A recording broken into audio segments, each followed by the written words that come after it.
Always, when I passed the W.H. Brown A.L. Stewart House, located at 85 Main Street, again, every day, I kind of knew that a local artist from the 19th, early 20th century had lived there at some point.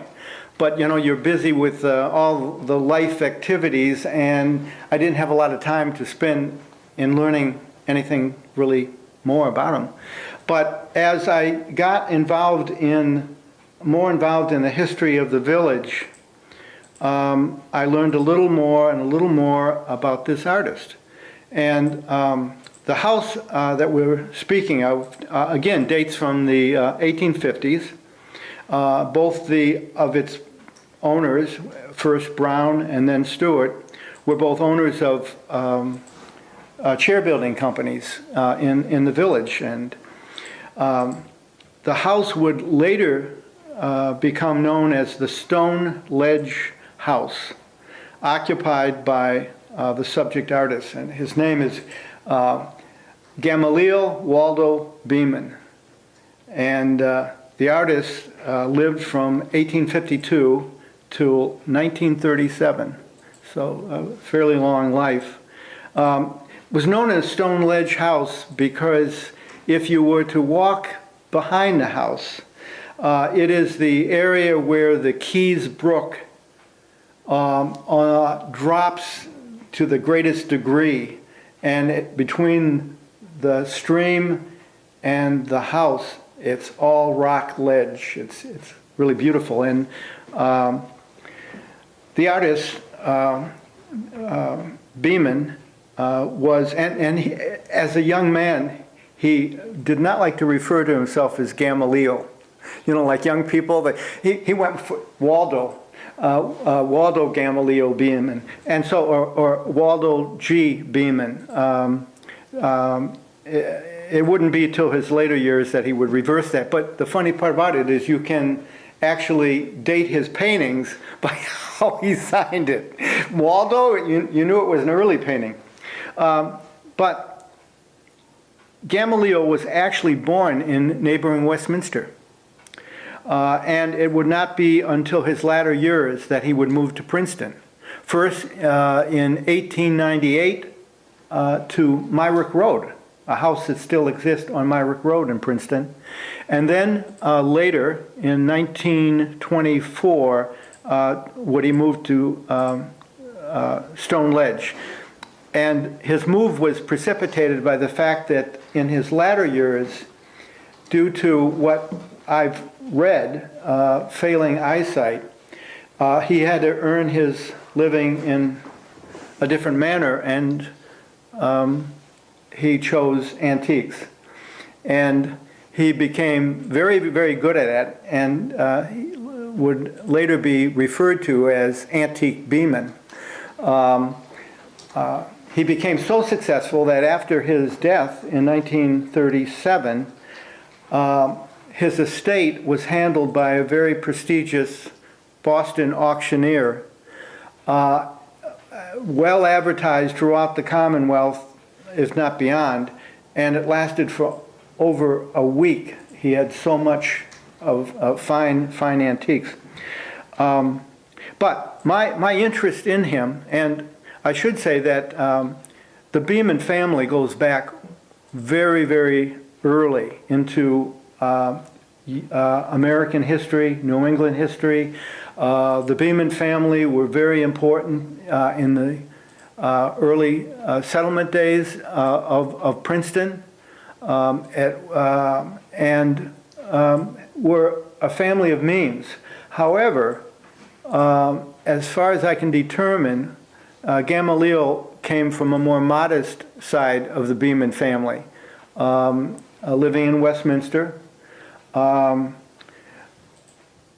my interest is in him as an artist, coming from a modest family, and rising so quickly within the art community. Imagine this, in the early 20s, to already have a studio in Tremont Street in Boston the question is, how did he gain such talent? How could he afford studio right in the, and that was the place to be.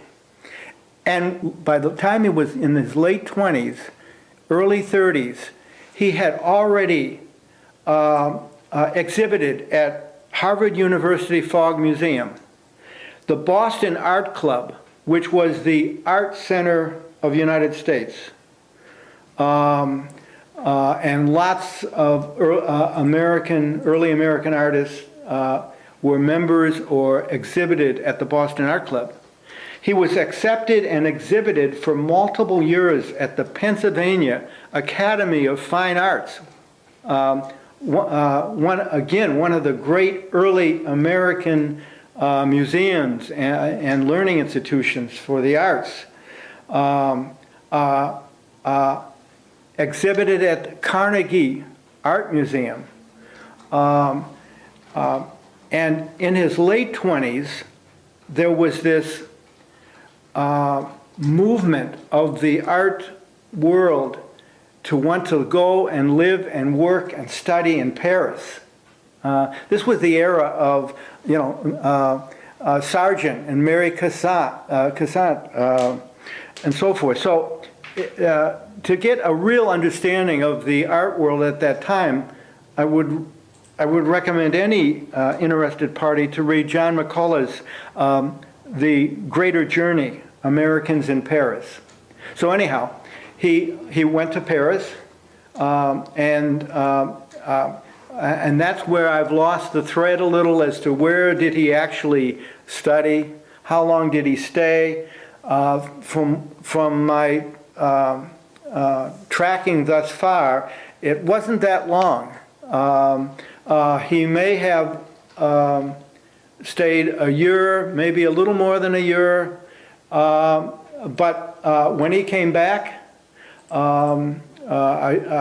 he met his second wife, his first having died shortly after his first child's birth. And she came from a wealthier family from North Adams, and she acted as his agent. And the two of them traveled the West and the luxury resort circuit. And she would rent the salon in the evenings.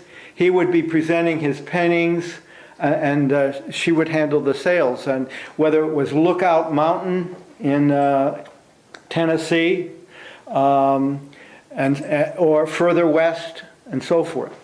By the end of his life, or I should say, he had painted hundreds of landscape painters. Remember that he was a landscape painter, very few still lifes, no portraits that I can find, but he did hundreds of landscapes. In fact, he was known or associated with the White Mountain artist group.